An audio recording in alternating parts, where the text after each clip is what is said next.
নিৰাপত্তাৰ ক্ষেত্ৰত কটকটীয়া হৈছে গোৱালপাৰা আৰক্ষী কাৰণ ক'ব লাগিব 1000তকৈ অধিক আৰক্ষী ইয়াত মোতায়েন কৰা হৈছে আৰু বনকৰ্মী যি বেটেলিয়নৰ পাৰ্টি ইয়াত মোতায়েন কৰা হৈছে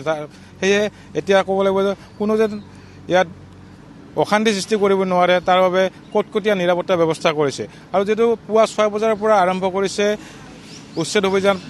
পাইকান সংৰক্ষিত বনাঞ্চলত 40খনতকৈ অধিক যে এক্সকাভেটৰ ব্যৱহাৰ কৰি ইয়াত এনেদৰে পুৱাৰ পৰা এনেদৰে উচ্ছেদ অভিযান চলাই আছে পুৱাৰ পৰা যিসমূহ বেদখলকাৰী যিসমূহ বাসগৃহ যিসমূহ RCC ঘৰ এফালৰ পৰা তছনছ কৰি গৈছে গোৱালপাৰা জিলা প্ৰশাসন আৰু বন বিভাগে আৰু আমি গোৱালপাৰা DFO গৰাকীৰ লগত আৰু গোৱালপাৰা জিলা আয়ুক্তৰ লগতো কথা পাতিছিলোঁ তেওঁলোকে কৈছে যে ইয়াত উচ্ছেদ দুদিন ধৰি চলিব দুদিনত তেওঁলোকে সমাপ্ত কৰিব চেষ্টা কৰিব দুদিন সমাপ্ত কৰাৰ পিছত তেওঁলোকে ইয়াত ফেন্সিং দি হেনে ইয়াত তেওঁলোকে বেম্বো প্লান্টেশ্যন কৰিব আৰু ইয়াত যি হাতীৰ বাবে খাদ্যৰ বাবে তেওঁলোকে বেম্বো প্লান্টেশ্যন কৰিব কাৰণ গোৱালপাৰা জিলাখন যেহেতু হাতী মানুহৰ সংখ্যা দিনক দিনে বৃদ্ধি পাইছে কেতিয়াবা যদি হাতী মৰিছে কেতিয়াবা কিন্তু হাতীৰ আক্ৰমণত মানুহো মৰিছে সেইবাবে ইয়াত তেওঁলোকে বন বিভাগৰ পৰা বেম্বো প্লান্টেশ্যন কৰি হাতীৰ খাদ্যৰ বাবে ইয়াত ব্যৱস্থা কৰিব বুলি ইতিমধ্যে আমাক গোৱালপাৰাৰ বন বিষয়াগৰাকীয়ে জনাইছে আৰু ইয়াৰ স্থানীয় লোকসকল আছে যদি মই পাৰে তেওঁলোকৰ লগত কথা পাতিব যত্ন কৰিম আৰু ভিডিঅ' জাৰ্নেলিষ্টে দেখুৱাই আছে আমি পুৱাৰ পৰা প্ৰতিনিধি মই দৰ্শকক দেখুৱাই আছোঁ কিছু সময় পূৰ্বতে এক উত্তপ্ত পৰিস্থিতিৰ সৃষ্টি হৈছিল যি ক্ষোভিত যি গৃহহীন হোৱা যি লোকসকলে ক্ষোভিত হৈ পৰিছিল গোৱালপাৰা জিলা প্ৰশাসনৰ ওপৰত আৰু অসম চৰকাৰৰ ওপৰত মই দাদা অকণমান আপোনাক কাষত বিচাৰিছোঁ অলপ দাদা মই আপোনাক কৈছোঁ দাদা আপোনালোকৰ ঘৰ ইয়াতে আছিলে নহয় আমাৰ ঘৰ ইয়াতে নহয় আমাৰ ঘৰ চকুটোৱা আগত আপোনাৰ ঘৰ আছিলে ইয়াত ওফালে জামবাৰী ভাঙিছে নেকি আপোনাৰ ঘৰ নাই ভাঙি তোমালোকৰ ঘৰ ক'ত ইয়াতে আছিলে ইয়াতে আছিলে এইটো তাতে ভাঙিছে হয় তোমালোকে ক'ৰ পৰা আহিছিলা আমি ইয়াৰে জন্ম মছজিদটো আমাৰ 40 বছৰ হৈছে মোৰ বয়সটো 22 বছৰ না তো একচুৱেলি ক'বলৈ গ'লে চৰকাৰে আমি যিমানবোৰ চাই আছোঁ এটা কিন্তু বেলেগ কাষ্টৰ মানুহ নাই অনলি জেনেৰেল আৰু যিটো আমাৰ সংখ্যালঘু মুছলমানসকল সেইটোৱে তো এইটো আচলতে ষড়যন্ত্ৰ তো ওপৰত এজন আছে আপোনালোকৰ ভগৱান চাই আছে আমাৰ আল্লাহ চাই আছে বাকীখিনি আমি তাৰ ওপৰত এৰি দিছোঁ আমি আৰু ইমান নকওঁ যে আমি কি কৰিম আমি একো নকৰোঁ কাৰণ আমি কৰিব গ'লে আমাক মানে নাই আমাৰ কোনো দামেই নাই বুলি মানে এতিয়া যাতে আমাৰ হাতী যেনেকুৱা পিপিৰাক মাৰি পেলায় এনেকুৱা হৈছে আমাৰ অৱস্থা সেইকাৰণে আমি এনেকৈ চাই আছোঁ আৰু গোটাই আল্লাহ ভগৱানৰ ওপৰত এৰি দিছোঁ বাকীখিনি আল্লাহ ভগৱানে চাব কিন্তু দুৰ্দশাটো আমাৰ হিমন্তৰ দুৰ্দশা হ'বই এইটো আমাৰ একদম মই মনৰ পৰা কৈছোঁ আমাৰ সকলো মুছলমানৰ পাপ দেও লাগিবই এইটো আপোনালোকে চাই ল'ব বাচি থাকিম মানে 22 বছৰ যদি তাক আমি দেখিব পাৰিম তাক যে পাপ লাগিব আমি চাব পাৰিম আপোনালোকেও চাব পাৰিব এতিয়া ক'ত যাবা তোমালোকে আমি যাম আৰু ইয়াতে থাকিম ক'ত যাম আমাৰতো মাটি বাৰী কিছু নাই না ইয়াতেতো জিলা প্ৰশাসনেতো থাকিব নিদিয়ে বন বিভাগে থাকিব নিদিয়ে আমি ৰাস্তাৰ পাৰত থাকিব লাগিব তেনেহ'লে তিৰপাল টানি তাতে থাকিব লাগিব উপায় নাই আমাৰ ঘৰ বাৰী নাই না আমি গোটেই জীৱন কষ্ট কৰি এইখিনিয়ে বনাইছোঁ আমাৰ পঢ়া শুনা বন্ধ হৈ গ'ল আমি পঢ়ি আছোঁ ৰানিং পঢ়া শুনা আমাৰ বন্ধ হৈ গ'ল এতিয়া কোন ক্লাছত পঢ়ি আছা BSc 4th চেমিষ্টাৰত দুধনৈ কলেজত পঢ়ি আছোঁ মই পঢ়া শুনা কেনেকৈ কৰিম ঘৰে নাই এনে এতিয়া দুধনৈ যাবলৈ গ'লে 100 টকা লাগে ইনকামটো থাকিব লাগিব না এইটোৱে এখন ক'ব লাগে কিতাপ ঘৰৰ যি বয় বস্তুসমূহ বেলেগ ঠাইত লৈ গৈছে এইটো আমাৰ ৰিলেটিভছৰ ঘৰত থৈ দিছোঁ আৰু এতিয়াৰ কাৰণে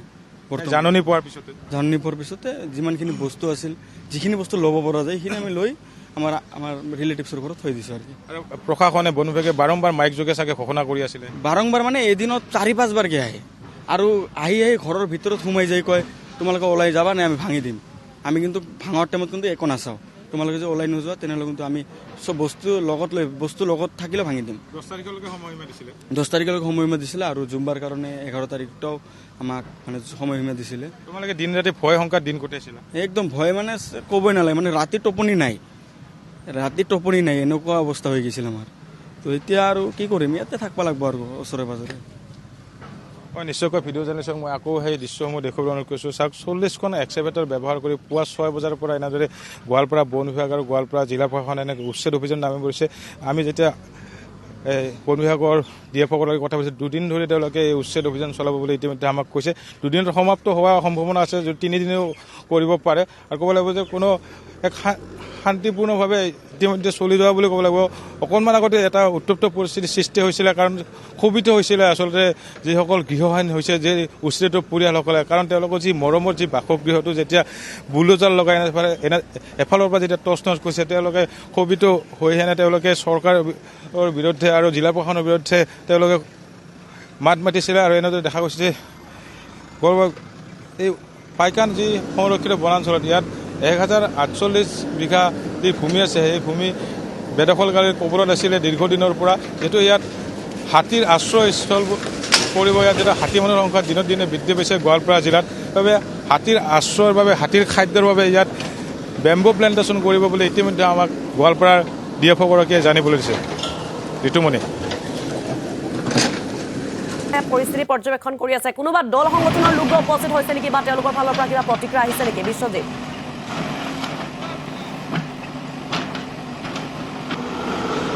বিশ্বজিৎ আপোনাৰ কাষলৈ আমি পুনৰ আহিছোঁ কোনোবা দল সংগঠনৰ লোক উপস্থিত হৈছে নেকি তেওঁলোকৰ ফালৰ পৰা কিবা প্ৰতিক্ৰিয়া লাভ কৰা হৈছে নেকি বিশ্বজিৎ হয় ঋতুমণি ক'ব লাগিব যে ইয়াত কোনো দল সংগঠন বা তেনেকুৱা কোনো ৰাজনৈতিক দলক ইয়াত প্ৰৱেশ কৰিবলৈ দিয়া নাই কাৰণ যি উচ্ছেদস্থলী আছে তাত 4 ঠাইত আচলতে 4 ঠাইত বেৰিকেড লগাইছে আৰক্ষীয়ে কটকটীয়া নিৰাপত্তা ব্যৱস্থা কৰিছে কাৰণ কোনো যেন আহি ইয়াত অশান্তি সৃষ্টি কৰিব নোৱাৰে কাৰণ যি চাপৰত যি উচ্ছেদস্থলীত যিহেতু যি শিৱসাগৰৰ বিধায়কগৰাকী অখিল গগৈ যেতিয়া গৈছিল তাত উত্তপ্ত পৰিস্থিতিৰ সৃষ্টি কৰিছিলে সেইবাবে ইয়াত যি গোৱালপাৰা জিলা প্ৰশাসন আৰু আৰক্ষী প্ৰশাসনে কটকটীয়া নিৰাপত্তা ব্যৱস্থা কৰিছে ঠায়ে ঠায়ে বেৰিকেড বান্ধি দিছে আৰু দল সংগঠনক প্ৰৱেশ কৰিব দিয়া নাই আমি খবৰ লাভ কৰিছোঁ যে কিছু সময় পিছত চাগে 12 বজাত ARDFৰ এটা সজাতি দল ইয়াত উপস্থিত হ'ব কিন্তু সেই দলটোক এই উচ্ছেদস্থলীত প্ৰৱেশ কৰিব নিদিয়ে আৰক্ষী আৰু আমচুৰ দল এটা ইয়াত অহা কথা চলি আছে আমাৰ লগত ফোনযোগে কথা পাতিছে কিন্তু এই স্থানত আমচুৰ দলক বা কোনো দল সংগঠন বা ৰাজনৈতিক দলক ইয়াত প্ৰৱেশ কৰিব নিদিয়ে গোৱালপাৰা আৰক্ষীকে নিশ্চয়কৈ পৰৱৰ্তী সময়ছোৱাত আপোনাৰ সৈতে আমি লাইভ যোগে সংযুক্ত হ'ম আপুনি আমাক দৃশ্যসমূহ দেখুৱাই যোৱাৰ চেষ্টা কৰিব এনেদৰে এতিয়া এক্সকেভেটৰ এখন দুখন 40খন এক্সকেভেটৰ সাজু কৰি তুলিছে প্ৰশাসনে আৰু উচ্ছেদ অভিযান পুৱাৰে পৰা অব্যাহত ৰাখিছে আমি পৰৱৰ্তী সময়ছোৱাত আপোনালোকক দৃশ্যসমূহ দেখুৱাই যোৱাৰ চেষ্টা কৰিম আৰু বিলাসীপাৰাত যেনেকুৱা ধৰণৰ ঘটনা সংঘটিত হৈছিল তেনেকুৱা ধৰণৰ ঘটনা যাতে পুনৰাবৃত্তি নহয় বা অবনীয় পৰিস্থিতিৰ সৃষ্টি নহয় তাৰ বাবে অৰ্ধ সামৰিক বাহিনী তথা আৰক্ষী মোতায়েন কৰা দেখিবলৈ পোৱা গৈছে আৰু এয়া উচ্ছেদিত লোকৰ পৰিৱেশ দেখুৱাইছোঁ চকুৰ সন্মুখতে আচলতে সপোনৰ ঘৰখন ভাঙি পেলোৱাত কান্দোনত ভাঙি পৰিছে কি মহিলা কি পুৰুষ কি শিশু এয়া আমি আপোনালোকক পোনপটীয়াকৈ উচ্ছেদস্থলীৰ পৰা কিছু পৰিৱেশ দেখুৱাইছোঁ তেওঁলোকৰ যিহেতু কেইবাটাও দাবী আছে চৰকাৰ তথা প্ৰশাসনলৈ ভূমি প্ৰদান কৰাৰ লগতে আৰ্থিক সাহায্য প্ৰদান কৰা পুনৰ সংস্থাপন দিয়াকে ধৰি তেওঁলোকৰ যিসমূহ দাবীসমূহ পূৰণৰ বাবে আহ্বান জনাইছে চৰকাৰক